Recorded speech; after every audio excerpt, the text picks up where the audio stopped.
you have three really kind of crucial duties to the patent office. One is the duty of disclosure. That means that you cannot hide material references, material being stuff that really affects patentability. You have the duty of candor, which means that you have to tell the truth, right? You can't lie to the patent examiner, and you have to act in good faith. Countering this is inequitable conduct, which is an affirmative defense. That means that if the litigant, the defendant who's getting sued says, hey, wait a minute, these patents are actually no good because you lied or you hid material references from the examiner. What's interesting about inequitable conduct is that it's considered the atomic bomb of patent law. This is not my words. This is actually Chief Judge Rader called it the atomic bomb of patent law. And the reason why is not just one or two claims or the claims that you care about are invalidated via inequitable conduct, but the whole patent is killed if you committed fraud. Not only that, but any related patent that you got could also be invalidated based on fraud. The most common reason for invalidation by inequitable conduct is material omissions. This can be 88% of the time when inequitable conduct is found, it is due to material omissions. That is hiding relevant journal articles, product or public use. That is, somebody else had a product that was sold, right? Or hiding negative experiments. Like, I did the experiments and 80% of the time it didn't work, but I'm not going to disclose that to the PTO, right? That's no. The second most common reason for invalidation is active misrepresentations, telling the FDA one thing and then telling the PTO a completely different thing. One of them has to be a lie, right? So what is the scope of this problem? Well, first of all, Congress and the PTO are really worried about this, right? Several letters were sent by congressmen and their senators to the PTO saying, hey, let's try to stop this behavior.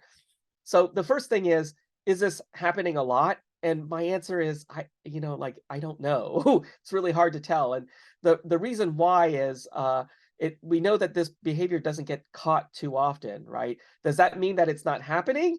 No, it could mean that we're just not detecting it. So what we did was we showed every inequitable conduct decision that was adjudicated by the Fed Circuit, which is the kind of Supreme Court of patents. It's the only appellate court for patents, and looked at when they invalidated a patent, what was the product, right? And you can see here in the black lines, it's all inequitable conduct patents that were invalidated or lawsuits from those patents.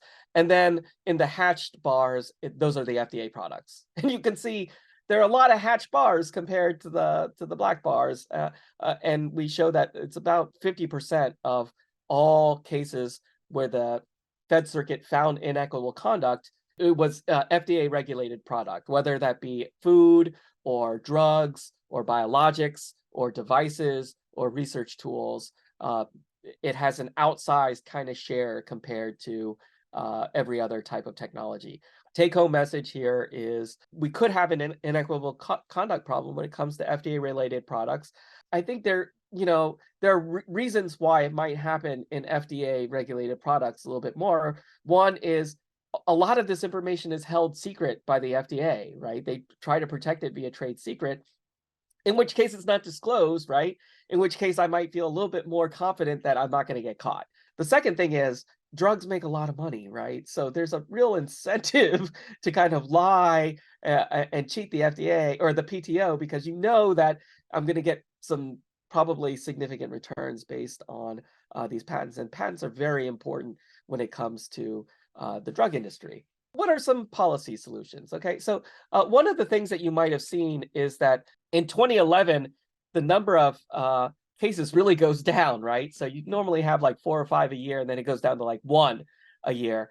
That's because in 2011, there was a kind of a key case called Theracense, which kind of changed the standard for inequitable conduct. First of all, it made it harder to plead inequitable conduct. That is, in my complaint, before I can claim inequitable conduct, I have to point to something specific and say, this is the reason why what the inequitable conduct was.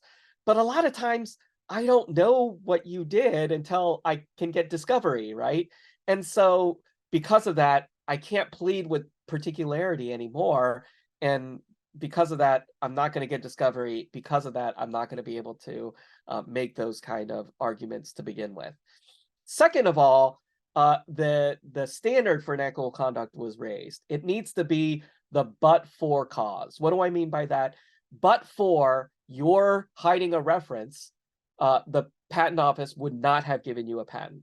That's a very difficult standard to meet, right? And so that's why we see this kind of real decrease post 2011 in the number of inequitable conduct cases. So what are some solutions? Well, first we could solve this using just legal rules, right? And say, let's go back to a pre-Theracense world where it's easier to plead inequitable conduct when it comes to FDA-regulated products. Second, we might flag those assignees that have inequitable conduct invalidated patents for stricter review, okay? So Amgen, you were caught with your finger in the inequitable conduct patent pot. We're going to review your patents a little bit more closely now, okay? There should be maybe suffer some consequences for continued lies, right? Because you get caught once, maybe we should treat you a little bit differently. We can educate the in-house scientists who are the ones who are doing a lot of this stuff. Actually, the lawyers are not the ones who are committing inequitable conduct for the most part. It's the scientists who may not know, what the legal ramifications of what they're doing, right? Because also, maybe they're not doing it on purpose, but saying, oh, these references are duplicative in that I've already disclosed a different reference that shows the same thing. Congress also could create FDA reexamination process. I proposed this in a law review article that I wrote, where after they issue the patent, send all of the information that the FDA has back to the PTO for review to say, hey, was there stuff that was said here in the FDA that contradicts what they told you at the PTO? And you're going to have some people kind of sift through, because the FDA documents are very long and very specialized. You need to have somebody be able to kind of consolidate the important information for patent examiners to go over. So there's some basic things that we can do to kind of enhance that kind of crosstalk between the PTO and FDA to kind of stop this stuff from happening.